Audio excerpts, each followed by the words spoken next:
And man, this is probably arguably the hottest topic in the NFL right now. I mean, don't get me wrong, we are close to playoffs, and obviously the playoffs is going to be the main topic of conversation coming up. But right now, as of today, I really can't find a more polarizing question than what we have right now at the bottom ticker. And that question is, what should the Bears do with the draft's #1 overall pick? Fortunately for them, they have the option because the Panthers, have that pick and they own the Panthers pick from that Bryce Young, trade or that trade for Bryce Young. So, Zach, the mic is yours to kick us off. Yeah, Lil. So let me start off by saying this, right? I thought Sunday in Chicago against the Falcons was a great moment for Justin Fields that he deserved. Like, he has been through a lot since he was drafted by the Chicago Bears. And I'm still convinced, like, if he was drafted into a better situation, I think his time in Chicago or wherever he would have went would have probably turned out much different. But the thing that makes this topic so intriguing to me, and I'm sure to you and everyone else listening as well, is we've literally never seen a situation like this before, right? I think if the Bears didn't have the #1 pick, it would be a no-brainer, right? You bring back Matt Eberflus, you bring back Justin Fields, and you continue to build on what you've done the last couple of weeks, and that's been playing pretty good football. Like, if the season would have started, week 9, week 10, the Bears are one of the better teams in the league right now. So they've really done a good job turning their season around. I think they deserve credit for that. But we've literally never seen a situation like this before. It's unprecedented. Like, we've seen a team like the Browns have the #1 pick in back-to-back years, but that was because in that 2-year span, they went like 1-31. Like, they won one game in 2 years. But the Bears, they have Carolina's pick, like you mentioned. And here's the thing, right? As much as I love Justin Fields, I just have a very tough time believing that you're going to pass on a quarterback with the #1 pick for the second year in a row, especially when you're Ryan Poles and you didn't even draft Justin Fields. And I understand that Caleb Williams has plenty of question marks that we've discussed on this show, but I just think his ceiling is so high. And if it does work out, he could take you places that the Bears have not been since 1985. But I think the thing that really could throw a wrench into these things, Lil, is, and I don't know if this is like, it's not definitely official yet, but Ian Rappaport had a rap sheet. He had a report the other day that the Bears are kind of leaning towards bringing back Matt Eberflus. And I kind of get why, right? Like, they've been playing much better football, especially on the defensive side of the ball over the course of the last couple of weeks. If we remember early on in the season, they had that whole mysterious issue with Alan Williams and their defensive coordinator, and him leaving actually had a positive effect. Like, their defense has been much better since Eberflus really started running things. But I think if you bring back Eberflus, like, you have to bring back Fields, because we saw with Mitch Trubisky, I think his development was kind of ruined a little bit because they decided to bring back John Fox and Dow Loggins as his offensive coordinator instead of hiring like a young offensive mind. But then that also raises the question, like, do you bring Luke Getsy back, who I'm not particularly a fan of, but do you want Fields to learn a new offense? Like, there are just so many unopened doors here. And I like Justin Fields a lot. I'll say it right now. If the Bears do decide to move on from him, I will be buying stock in wherever he goes next year. I think a change of scenery would be good for him, but I understand why there are a lot of Bears fans that really want him back. I think the other thing too, Will, and I'm going to pull up their schedule right now. I'm not trying to discredit the Bears in any way because they've played really good football over the course of the last couple of weeks. But if you look at some of their wins so far this season, and they're sitting at 7-9 right now, they have a chance with a win on Sunday at Lambeau Field. They could finish 8-9. They're 4-1 in their last 5 games. Like, if you look at their wins, they beat the Washington Commanders. Okay, they beat the Raiders when they were starting Brian Hoyer. They beat the Panthers. They beat the Vikings 12-10 after Kirk Cousins got hurt. They beat the Lions. Outdoor Jared Goff. We know the deal with that. That game was in Chicago. They beat the Cardinals. They beat the Falcons yesterday. Like, there hasn't really been a signature moment, like a signature win. Fields played great, but I think things could really change. And I think this game on Sunday in Lambeau Field against the Packers with Green Bay playing for a playoff spot, what a storyline. If Justin Fields could go into Lambeau Field and beat the Packers to knock them out of a playoff spot, I might just feel like the Bears management would say, you know what? Like, we have the little brother syndrome with the Packers. By the way, Jordan Love, props to him. He's thrown 30 touchdowns this season, something a Bears quarterback has never done. Like, it literally took him 1 year in the league to do something that a Bears quarterback has never done. But if Chicago could go into Green Bay and win on Sunday, I think that could definitely affect their decision. And I'm not saying that's the right or wrong move. I think I would take Caleb Williams just because I don't think you could pass on a quarterback with the number 1 pick 2 years in a row unless you're 1,000% sure that Justin Fields could be the guy that takes you to the promised land. But man, this is just such an intriguing decision. And I think the final lesson I would say is it's very important to have all of your key guys, like your quarterback, your GM, and your head coach on the same timeline. Because I think Justin Fields was destined to fail in Chicago the minute that it was Ryan Pace and Matt Nagy that drafted him, because they fired Matt Nagy the next year. They brought in a GM that didn't draft Justin Fields. Ryan Poles, he kept Fields for 1 year, but I don't think he's going to be able to do that again. I do think Caleb Williams is going to end up being a Chicago Bear, but that could change after Sunday. Who knows? I think this is such an intriguing topic. It is. And it's a very tough topic because as we both were planning for today's show, trust me, I had this was a topic that I had in my mind from about 2 weeks now. And I had 2 weeks to really come up with an answer. And it's really a game time decision for me. Like, it's really like I'm gonna have to talk myself through it. That's how polarizing it is, because I still don't even know where I really want to go. I guess I'm gonna have to talk myself really and truly into it, because when you look at Caleb Williams for a second, right, before I talk about Justin Fields, we do have to realize that he does play in one of the most quarterback-friendly offenses in college football, in Lincoln Riley's system. We all know that Miller Moss threw for 374 yards and 6 touchdowns in the bowl game that Caleb Williams opted to sit out. And that's one of the reasons why I was not a fan of that, because I understand that it's really not worth anything because it's not a big, high-profile New Year's Six bowl. But at the same time, like, you allowed another quarterback to really kind of have us questioning whether or not you are a system quarterback. Now, I told you off air, I don't believe in the term system quarterback. I do believe that all quarterbacks are system quarterbacks. They have to be in the right system for them to succeed, right? You can't ride a guy who's known for RPOs and run the West Coast offense like how Kyle Shanahan did with Trey Lance. Can't do that. It's not going to work, right? So I do think all quarterbacks are system quarterbacks, but not everybody look at the game that way. And I guess, that's what you get out for sitting out of that bowl, and I just look at that. I look at the question, does he really have that it factor? Because he hasn't won a big game this year in college. He had a lot of expectations, Heisman Trophy front runner, maybe a college football playoff, and he has not met those expectations. So does he have that it factor? Number one, but you also combine that with character. Okay, is this a guy that I want in my locker room? Is this a guy that I want to lead my group? Because generally, all quarterbacks are naturally leaders, because that's the most important position in the NFL. It's the quarterback. They are the leaders. So do I want that guy with his character to be the leader of my group? You know how I feel about that. I think this guy's a diva. So that makes this question a little bit more compelling to me, because I am taking that in consideration. With Justin Fields, I don't really have to worry about that. I think he's a humble guy. I think he's a very good individual who's forming chemistry with not only his teammates, but the fans. You hear him, Justin Fields. We want Justin Fields and all that. So there's a connection there. And that's really going to be hard for me to move off of. However, if the Bears are going to keep, Justin Fields, because I'll give you my opinion at the end. But my opinion doesn't matter. It's what Ryan Poles failed. Ryan Poles got to sit back and say, you know what? We passed on a quarterback last year. Now, Zach, I don't know about you, my friend, but I would rather have CJ Stroud than Justin Fields. Okay, with all due respect, I think CJ Stroud has shown us that he's today a top 10 quarterback in the league.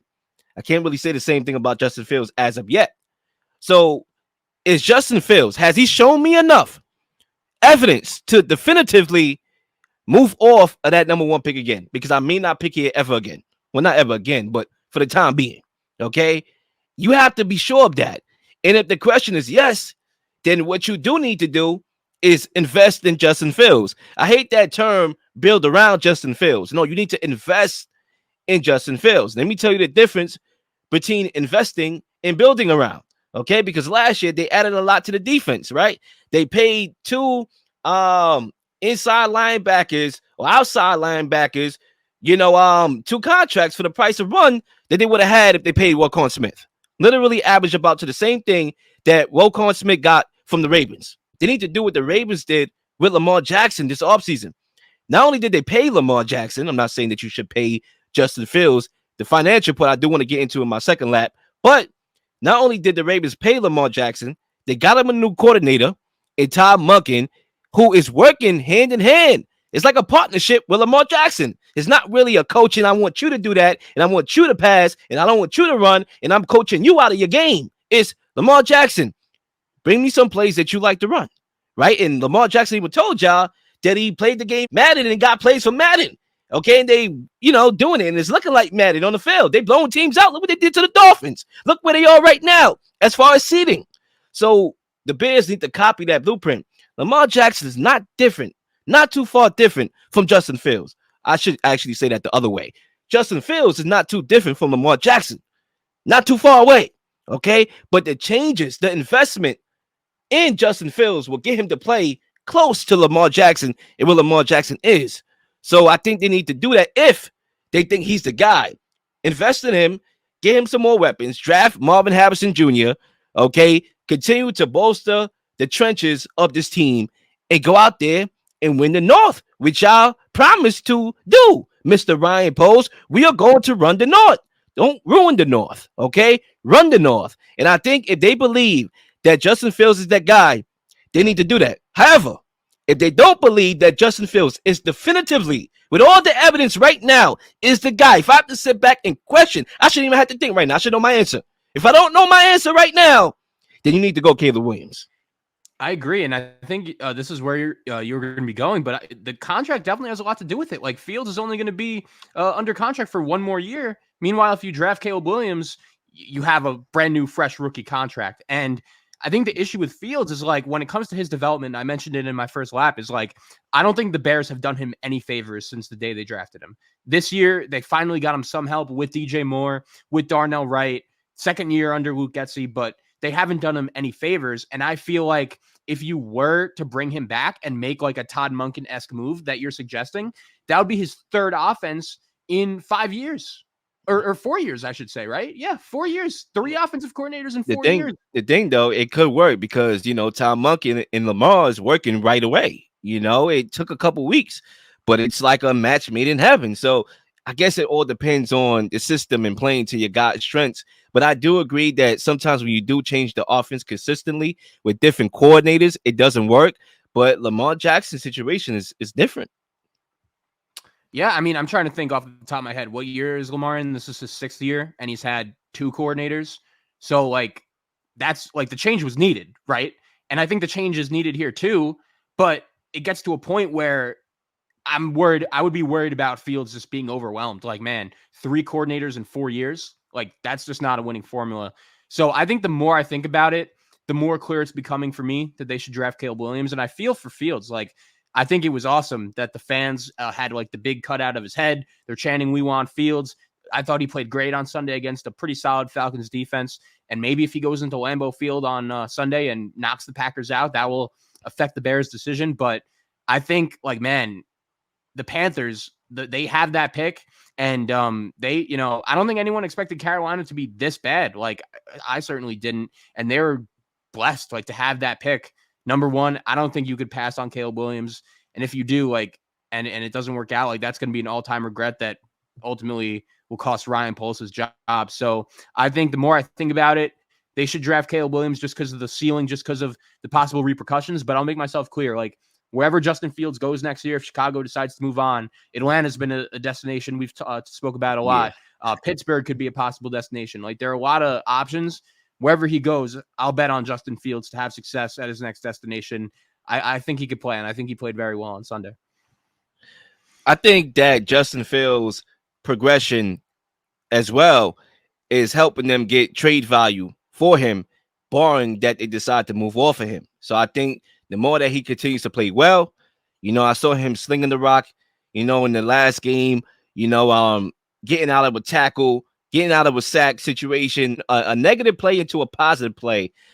Justin Fields can do that a lot. It's just the other mechanics that I think could grow in his game. And if it does grow in his game, we will know his name. And I don't mean like, yeah, we know Justin Fields, but Justin Fields, we have to say it with a little more pep in our step, okay? Like how we talk about Patrick Mahomes, okay? Like how we call him a homeboy. We gonna have a name. We don't have a nickname for Justin Fields yet. And I think if he adds that pep in his game, his pep in his step, we'll add a name.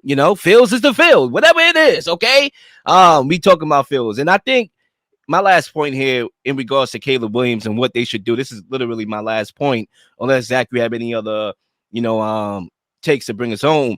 I think when you look at the financial aspect of the equation, the Bears have the fifth-year option that they can exercise if they do opt to bring back Justin Fields. I figure that will be the move if they bring him back, which is an estimated $23.3 million, fifth-year option.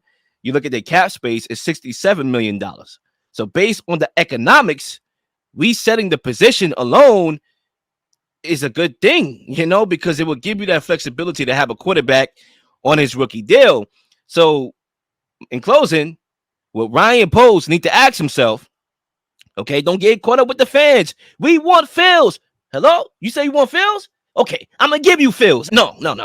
You don't make decisions with emotion like that, okay? My last what's going to happen if they beat the Packers, bro? Like, seriously, the Bears and the Packers have a big brother, little brother complex. Every Bears fan is extremely jealous of the Packers, and that is not any lessened by what Jordan Love is doing this season. You remember these two teams playing week one, how hyped we were going into that game, debating who's going to be the better quarterback between these two guys. If Justin Fields goes into Lambeau and knocks the Packers out of the playoffs, based on everything the Bears have done in our lifetime, I feel like that just might be the golden ticket for Fields to stay in Chicago. And what storylines going into that game, man? Probably the best and most classic rivalry in the NFL. These two teams have been going at it for over 100 years now. In the freezing cold, the frozen tundra, Lambeau Field, the Packers playing for a playoff spot, Justin Fields possibly playing for his future in Chicago. I think Week 18 is suiting up to be just an excellent weekend of football. This game is a major reason why, and I can't wait. Most definitely. And in closing, when you're Ryan Poles and you're looking in the mirror, you're bumping DMX, you're bumping Tupac, that's just the way it is. Things will never be the same. When you're thinking about what you're going to do, the question that you need to ask in closing is, did Justin Fields show me, okay, enough definitively that I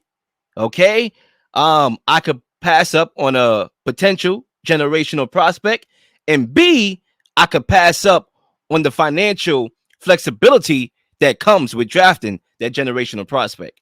And if A and B is not answered definitively, then you got to trade Justin Fields. Well, one last question for you before we move on. What do you think about Matt Eberflus? Like, one thing I wanted to make myself clear too is if I'm drafting Caleb Williams, like, I think the most ideal situation, if you ask me, Zach, if you're a Bears fan, what would be the ideal head coach quarterback combination for you week one of next year? My answer would be Caleb Williams and Ben Johnson, because I think it would send like a weird mixed message for Chicago to draft Caleb and bring back Eberflus. And I'm not saying that because Eberflus has done like a poor job, but I think if you draft Williams, you need that offensive mind to go with him to develop him. Like, that has hindered them with Trubisky, that has hindered them with Fields. I think Fields and Eberflus are kind of a package. Like, if you bring one back, you have to bring the other back. And if you decide to move on from one, you have to move on from the other one as well.